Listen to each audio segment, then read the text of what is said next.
آج فہمی بدایونی کی ایک بڑی خوبصورت سی چھوٹی بہر کی غزل لے کر حاضر ہوا ہوں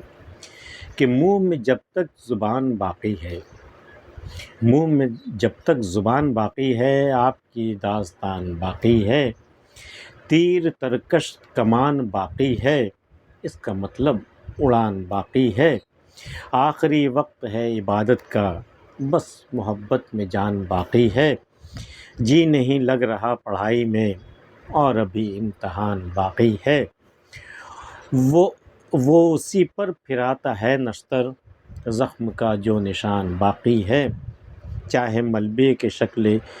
میں ہی سہی تیرا میرا مکان باقی ہے، یار اسے اور ڈوب جانے دے، تھوڑا سا بادبان باقی ہے، لے تو سکتا ہوں نام قاتل کا، مسئلہ یہ ہے جان باقی ہے، ہم نتیجے کا انتظار کریں یا ابھی امتحان باقی ہے۔ منہ میں جب تک زبان باقی ہے، بھئی ہم تیری داستان کہنے سے نہیں تھکیں گے، ہم نہیں رکیں گے، تیری داستان ختم نہیں ہوگی، تیری داستان اتنی طویل ہے کہ جب تک میری منہ میں زبان باقی ہے، یعنی جب تک میری سانس چل رہی ہے آپ کی داستان باقی ہے، آپ کی داستان چلتی رہے گی۔ تو منہ میں جب تک زبان باقی، یہ تو ہونے سے رہا کہ منہ میں زبان باقی رہے اور تیری داستان یا آپ کی داستان ختم ہو جائے، ایسا نہیں ہوگا۔ تو منہ میں جب تک زبان باقی ہے آپ کی داستان باقی ہے، تیر ترکش کمان باقی ہیں، تین چیزیں باقی ہے ابھی، تیر باقی ہے، ترکش اور کمان ہی باقی ہے، اس کا مطلب اڑان باقی ہے۔ جب آپ اڑنے کے چاہتے ہو نا، جب اڑنا چاہتے ہو، جب اڑنے کے لیے آسمان کی طرف جب آپ اپنے پر کھولتے ہو نا، تو تین چیزیں آپ کے منتظر ہوتی ہیں، ایک تیر ہوتا ہے، ایک ترکش ہوتا ہے جس میں تیر رکھا جاتا ہے، اور ایک کمان، وہ آپ کا شکار کرنے کو اور آپ کے پرواز کو برباد کرنے کو وہ بالکل تعینات ہے، وہ آپ کو اڑنے نہیں دیا جائے گا، آپ کے پروں کو تیر مار کر کے آپ کو زخمی کر کے نیچے گرایا جائے گا، یہ لوگوں کا مشن ہوتا ہے۔ تو تیر ترکش کمان باقی ہے، اس کا مطلب اڑان باقی، اس کا مطلب تمہاری پروں میں اڑنے کی طاقت، اڑنے کی تاب ابھی بھی باقی ہے، اسی لیے بار بار تمہیں تیر لگ رہا ہے اور اسی لیے تمہیں بار بار زمین پہ گرایا جا رہا ہے، اس کا مطلب کہ اڑان باقی، ابھی تم وہاں پہنچے نہیں اڑ کر، ان وسطوں تک نہیں پہنچے ہو جہاں تک تمہاری اڑان تم اڑنا چاہتے ہو، جہاں تک تم جانا چاہتے ہو باقی، اسی لیے تیر ترکش کمان یہ اپنی اپنی ڈیوٹی پر تعینات ہیں، اس کا مطلب تمہارے اندر اڑان کی طاقت ابھی باقی ہے، آخری وقت ہے عبادت کا بس محبت میں جان باقی ہے۔ بھئی عبادت کا بالکل آخری لمحہ چلا ہے، اب جان تو نکل چکی ہے، تھوڑی سی جان باقی ہے، وہ بھی محبت کی بنا پر، چونکہ محبت ہے مجھے تم سے، اس محبت کی بنا پر تھوڑی سی جان باقی ہے، ورنہ جان تو نکل ہی چکی ہے، ابھی عبادت کا وقت ہے، آخری وقت ہے عبادت کا بس محبت میں جان باقی ہے، جی نہیں لگ رہا پڑھائی میں اور ابھی امتحان باقی ہے۔ کتنا مشکل مرحلہ ہے، پڑھائی میں جی نہیں لگ رہا اور امتحان باقی ہے۔ اس طرح بھی آپ کہہ سکتے ہیں کہ بھئی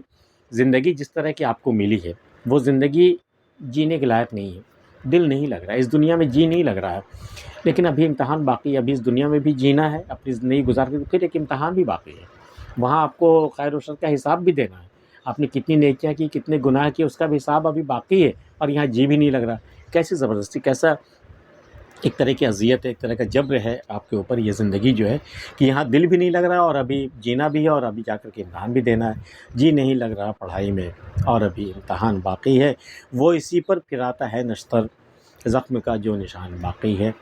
وہ اپنا نشتر، وہ آپریشن بلیڈ جو ہوتا ہے نا، نشتر، وہ اسی پہ جو نشان جو زخم بھر چکا ہے اس کے جو نشان باقی ہے نا، وہ اسی پر نشتر پھراتا رہتا ہے، مطلب زخم کو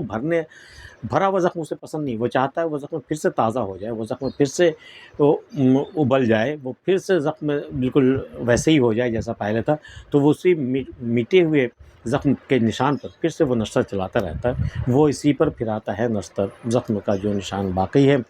چاہے ملبے کی شکل میں ہی سہی تیرا میرا مکان باقی ہے۔ یہ بہت غنیمت ہے کہ اس شہر میں جب یہ سارا شہر ملبے میں تبدیل ہو چکا ہے اور میرا تیرا مکان بھی مٹ چکا ہے، لیکن یہ ہے کہ نشان باقی ہے، تھوڑا سا لگ رہا ہے کہ ہاں یہیں پر ہمارا مکان تھا، یہیں پر تمہارا مکان ہے، یہ ملبے کی شکل میں باقی ہے، یہ چاہے ملبے کی شکل میں ہی صحیح تیرا میرا مکان باقی ہے۔ یہ غنیمت ہے کہ ملبے کی شکل میں تیرا میرا مکان باقی ہے، ورنہ پورا شہر تو ویران ہو چکا، یار اسے اور ڈوب جانے دے، تھوڑا سا بادبان باقی ہے۔ بادبان جو کشتی میں باندھا جاتا ہے نا، بادبان، اب وہ ایک پنکھے کی صورت میں، بڑے ایسے پنکھے سے کپڑے کا ایک پردہ سا لگا رہتا ہے جس سے ہواؤں کا رخ طے ہوتا ہے اور کشتی کا رخ موڑنے میں اس سے مدد ملتی ہے. تو بادباں تو کشتی تو ڈوب چکی ہے پوری طرح، اور بادباں کا بھی کافی حصہ ڈوب چکا ہے، لیکن تھوڑا سا بادباں باقی ہے. لیکن ابھی بھی ڈر ہے کہ اگر اس بادباں میں پھر سے ہوا بھر جائے تو ایسا نہ ہو کہ وہ ڈوبی ہوئی کشتی پھر سے ابھر جائے، پھر سے وہ اپنا سفر جاری کر دے. تو کہا جا رہا ہے یار اسے اور ڈوب جانے دے، یہ بادباں کا جو تھوڑا سا حصہ باقی ہے نا اسے بھی ڈوب جانے دے، تاکہ کشتی کے پھر سے ابھر آنے کا کی یہ امید ہے وہ بھی ختم ہو جائے. تو یار اسے اور ڈوب جانے دے، تھوڑا سا بادباں باقی ہے. بادباں ابھی پانی کی سطح سے اوپر ہے، اگر اس میں ہوا بھر گئی پھر سے یہ کشتی کو اوپر کھینچ سکتا ہے اور پھر سے کشتی اپنے سفر پہ رواں ہو سکتی ہے. یار اسے اور ڈوب جانے دے، تھوڑا سا بادباں باقی ہے. لے تو سکتا ہوں نام قاتل کا، مسئلہ یہ ہے جان باقی ہے. میں قاتل کا نام تو لے سکتا ہوں، مجھے کس نے قتل کیا ہے، لیکن ابھی بھی تھوڑی سی جان باقی ہے. اگر میں نے نام لے لیا تو وہ آ کر کے باقی جان بھی وہ لے ہی لے گا. اس ڈر سے میں قاتل کا نام نہیں لوں گا. لے تو سکتا ہوں نام قاتل کا، مسئلہ یہ ہے جان باقی ہے. ہم نتیجے کا انتظار کریں یا ابھی امتحان باقی. یہ سوال برجستہ اللہ سے کیا جا رہا ہے کہ اب جو ہم نے جو کچھ جب سے ہم دنیا میں آئے، جب سے ہم نے آنکھیں کھولی، ہم نے جو بھی خیر و شر کرنا تھا ہم نے کیا، جس طرح بھی زندگی گزار سکتے تھے، جس طرح تو نے ہمیں وسائل دی اس طرح سے ہم نے زندگی گزاری. تو کیا اب نتیجے کا انتظار کریں، رزلٹ آئے گا میرا، یا ابھی امتحان باقی ہے، ابھی امتحان اور دینا باقی ہے؟ یہ اللہ سے سوال ہے کہ ہم نتیجے کا انتظار کریں یا ابھی امتحان باقی ہے. فہمی بدایونی کی غزل آپ کو کیسی لگی؟ پسند آئی ہو تو اسے لائک کر لیجئے، اور اگر آپ نے چینل سبسکرائب نہیں کیا تو کر لیجئے. ملتے ہیں پھر کسی اگلی ویڈیو میں، تب تک کے لیے اللہ حافظ.